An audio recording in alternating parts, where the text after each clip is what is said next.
Welcome back to the show. We got a great one lined up. Somebody roll that beautiful intro.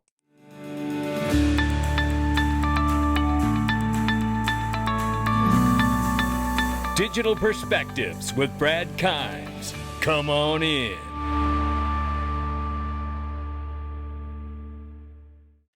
Welcome back to the show. Before we get started, I want to show you this. This is land in Malibu, right on the ocean, and it's $65 million. That is just ridiculous. That is insane, that kind of money. And not many people can drop that kind of coin, and I wouldn't expect them to.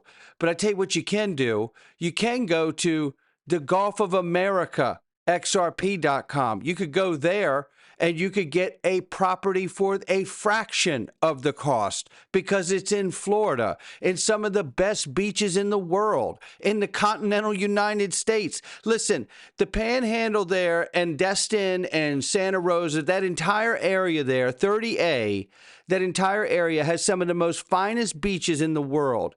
The finest, silkiest sand. I'm telling you right now, what am I doing with all my gains? I'm doing great things for my family. Like get a beautiful place at the beach down in Destin, Florida. Yeah, I'm planning on doing that. And you can too at a fraction of the cost. All you have to do is go to Gulf of America, XRP.com, and check out, click that link, sign up for the properties. You can call or text Daniel, and they will help you find the property that's the best fit for you and your family. And by the way, if you just want something and then timeshare it out so you don't have the headache, they can manage all of that for you. They have all the connections to hook you up and get a property that fits you and your family's life. And this is going to be the best thing you've ever done. I'm telling you right now, I'm excited because I know I'm going to be on the list to get my property when the time is right, because I tell you, that beautiful blue green water like you see in the Bahamas, it's right there at Destin. You get that same effect with the water there. And it's quite remarkable. You can't go anywhere else in the continental United States and get that kind of experience unless you leave the country.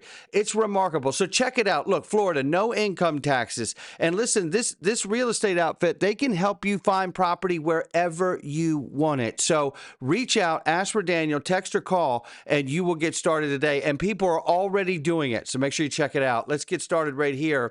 It currently is $3.38 trillion market cap for crypto, 3.9 now. We're off 1.6. Right now, Bitcoin 105,000 plus, Ethereum 2,500 plus, XRP is $2.18. It's up 1% in the 24 and off 0.4 on the 7-day. The range of price right now between 212 and 218. We're sitting at 217. We'll keep an eye on it, but we have plenty to look at today. Let's start right here. First, I want to start in the middle of this clip. This is CFTC Commissioner Caroline Pham, who is one of the smartest minds inside the CFTC. Make no mistake about it.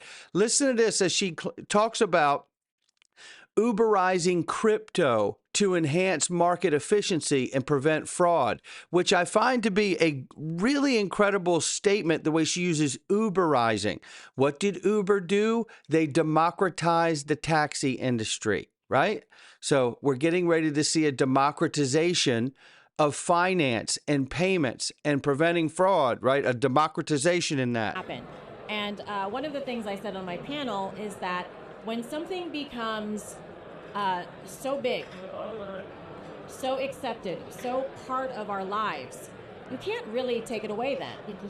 The public, the people, voters, they won't let you. And so that's what I meant, because, a lot of people try to fight Uber. But everybody had Uber in their pocket. People liked Uber. Uber did a lot of things to revolutionize the transportation industry.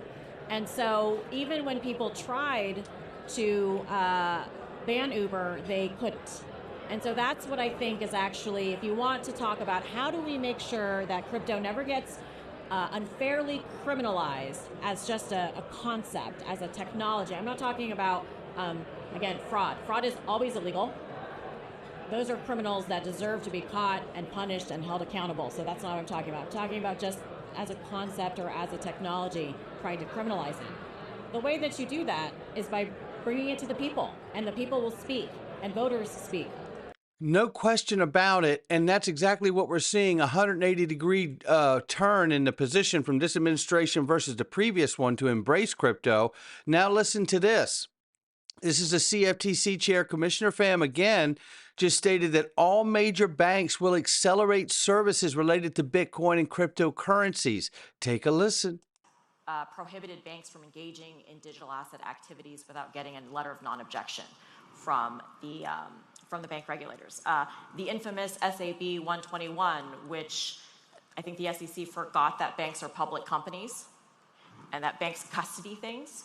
So, clearly getting that rescinded by acting chairman Uyeda on the second day, I think, in office was huge. So banks can do these activities. Of course, JP Morgan has been very active in the digital asset space, as has BNY, as has Citi and all the other banks. It's been quiet. Now I think you're going to be able to see them really accelerate. So all of these projects that everybody's been working on since 2016, now we're going to start seeing more deployment, more volume, and so on and so forth. And a lot of it's been done, frankly, through portfolio companies and strategic equity investments. And so you'll see that deployment. But it's There you have it right there. Another way to say it in this space too is NDAs are burning off, right? Everybody's been working quietly. Now they're not going to have to be quiet at all. As Riz says here, institutional FOMO, the beginning of 1,700 NDAs. Oh, yeah, I think he's got it right here. This speaks to it. We had Trident come out as the largest XRP treasury announced to date. Weebus 300 million, Trident with 500 million, Vivo Power 121 million, Wellgistics 50 million, Hyperscale 10, Worksport 5, BC Bud 250K, Digital.com is to 225K. This is just going to keep happening. As we did numbers the other day, I said, in part, this is not everything, but in part, just corporate treasuries and then ETFs. All of these are ways to soak up the liquidity off of the exchanges for XRP, which in turn falls into directly underneath of the Shane Ellis theory that the larger players, corporates and institutions, will begin to buy up the loose liquidity off of the exchanges. And it will be too late once it dawns on everybody that that is, in fact, exactly what's happening. And when you look at these numbers right here, how can you say that that isn't happening? It's only going to get bigger. And Ripple minted 12 million real USD tokens just before key Senate stablecoin vote. Gee whiz. Wonder why they did that. Feeling bullish, are we? We know Tuesday next week, June 17th, just 3 days from now, ladies and gentlemen, we are going to see that final passage and vote of the Genius Act, and that is going to be history in the making. Right here is a reminder that the Fed just reminded all of us that ISO 20022 switch is flipping by July 14th this year. So 1 month from today, ladies and gentlemen, the future rails of global finance are here. And this is good to know because, look, it doesn't mean that all of a sudden the price will be $589 or whatever it is. It doesn't mean that. What it means to me, well, maybe it does, but what it means to me is that it means to me that they will begin to integrate these things and phase them in. And I would imagine that's how it would happen. And the only reason I say it that way is because up until date, for the last 8 years I've been in this space, that's exactly how everything has happened. They start phasing it in. And then when it starts showing the benefits and the efficiency, it just starts to scale incredibly. So I would expect that to be the beginning of that moment. And knowing that we're getting stablecoin legislation, it makes sense that it would be 1 month from now. Then here, the DTCC is a nice reminder from Chad Steingraber here. Says the DTCC, which clears the entire stock market, routes through the Fed. And the Fed are going live with the ISO 20022 1 month from today. Yeah, love the way he put that. Then there's this. And doesn't this make sense? Coinbase partners with American Express to launch Coinbase One Card, offering up to 4% Bitcoin back on all purchases. First of all, shout out to them on their relationship. Second of all, we're seeing these legacy firms position themselves to begin to profit and to begin to offer new services, right? And this is a great example of exactly that. This is exactly like what Commissioner Pham had said about the fact that we're seeing all of these banks and other players begin to be more vocal, and they don't have to be quiet anymore. And they're not being quiet. And this is really great because we know American Express, Amex, has been partnered with Ripple for many years now. And this is the evidence here of it. And shout out to Smoke Dog for showing everybody the connection between Ripple, American Express, and now Coinbase, right? They have been a partner for years. American Express has a long history integrating new technologies into innovative products and services that differentiate, enhance customer experience, said Mark Gordon, the Executive Vice President and Chief Information Officer at American Express. This collaboration with Ripple and Santander represents the next step forward in our blockchain journey. That's from back in the day, and that just shows you how long that American Express and Ripple have been working together. And it goes on to break the whole thing down with the integration of Ripple and the use of RippleNet, blah, blah, blah, real-time payment, the whole thing, right? We're in there, right? Breaking, Walmart and Amazon are exploring launching their own stablecoins. Well, of course they are. But is Walmart going to want an Amazon dollar? Is Amazon going to want a Walmart dollar? Is JP Morgan going to want a Wells Fargo dollar? No. The answer is no at my house. Now, maybe I end up being wrong about this, but this is why I believe you keep hearing little signals from Brad Garlinghouse that says, like, at one time we minted 20% of all USDC. And I'm like, wow. So now that they're doing the real USD, they don't need USDC. That's 20% less, at least at one point in the history of USDC, that they're going to see coming through their doorway. Now you slash the interest rate from the Fed 1%, 0.5% or 1%, and it's crushing the margin of Circle. Why? Because the margin got cut from the interest rate. But it's also crushing it because half of the profit that Circle makes goes directly to Coinbase. Have you thought about the idea that once Real USD launches, all the other exchanges will prefer Real USD over USDC? Why is that, Brad? Because half of the profit from USDC goes to a competitor, Coinbase. You think Kraken wants to keep pumping up Coinbase's bags because they're using USDC on the platform?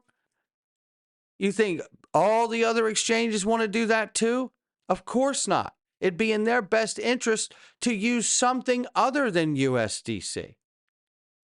Just throwing it out there. But meanwhile, the stablecoin race is on.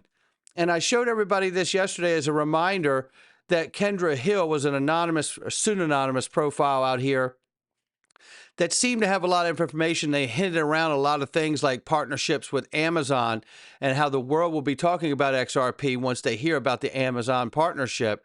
And I know that Ashish Birla years ago at a conference mentioned a connection to Amazon. And I don't know where the clip is today, but I'm sure it's out here. But nonetheless, there's always been this hint that would make sense that they were together because Amazon's so global and it would help with their business. And we know that they also said this. Have someone on our team dedicated to seeing where XRP for payments can be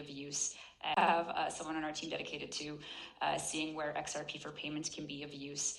So there you have it, right? But it gets even better. Because you know what? This here from XRP Bag. Shout out to the Bag Man.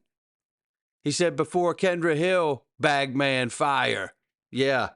Listen to Brad Garlinghouse back in the day break down all of this Amazon and Amazon and Uber will use XRP. Take a listen. Pointed to is companies like Amazon employ a couple hundred engineers, and all they do is they integrate into payment networks around the world. So Amazon today, last time I checked, could only support payouts in 19 different currencies. Amazon is, I think one of the $2 trillion companies, and yet Amazon, their marketplace, which is a huge piece of their business, they can only pay out in 19 currencies. And that is a hodgepodge of integrations around the world, ranging from India to China to the EU. Now, if you think about the implication of that to more tangibly a business, we have had conversations with other networks, other marketplaces like Uber. Uber knows that if they can pay their drivers more frequently, the retention of their drivers goes up. Uber has a big challenge in that people join to become drivers and then they churn out. That means that Uber has to go acquire new drivers. That's not a great thing. Now, some of you probably took a taxi here this morning. When you got out of the taxi, you either paid them in cash or you paid them with a credit card, which frankly would settle in a couple days. In contrast, when you're using Uber, the Uber drivers get paid every 2 weeks. Why is it they get paid every 2 weeks? How can we reduce the friction so every time you get out of an Uber, the Uber driver gets paid? Uber wants that to happen, and despite being obviously a major player, the ability, the friction even associated for someone like that is challenging. Our vision is to truly enable global payments such that you can plug in with one API, and whether you're seeking liquidity, whether you're seeking a payment into a payment network, whether you're seeking a payment to a bank, to reduce that friction such that it is real-time and extremely low cost. By doing that, we think we can let RippleNet truly scale to serve a new set of customer demands. On demand and real time. Again, we are all witnessing a generation grow up that are sometimes pejoratively described as millennials. They expect real time. They've grown up with the expectation that this is going to be a real-time experience. They can click on their phone and have ice cream delivered in 30 minutes. I do love ice cream. Let's not criticize that. So we can make them low cost. We can truly get a dramatic reduction in the error rate such that there are not failures, and deliver an elegant experience both to banks and to their customers. There you have it, ladies and gentlemen. Brad Garlinghouse all the way back in 2018. And isn't it funny, like when you scroll through some of these things, like the Amazons, right, the Walmarts, right, the Amex, all of that was back around the same time frame. And now that we're getting so close to getting legislation, all of these companies are surfacing again. And how amazing is that? Because it tells me the narrative was never old and failed, as some tried to say. The narrative was just quiet and head down, shoulder to the grindstone, while Ripple went through the legal gauntlet to get the clarity that no one to date has gotten. Eggrad Crypto says here, XRP to BTC, when BTC goes to 150K, XRP will be $27. You know what? I certainly believe that Bitcoin can hit 150K this cycle, which makes it a little easier for me to see that XRP could be $27. And it's just that easy. We just need it to happen, right? That's what we need at this point. Listen, it's not financial advice from me or anyone else. It's just my digital perspectives. I'll catch all of you on the next one.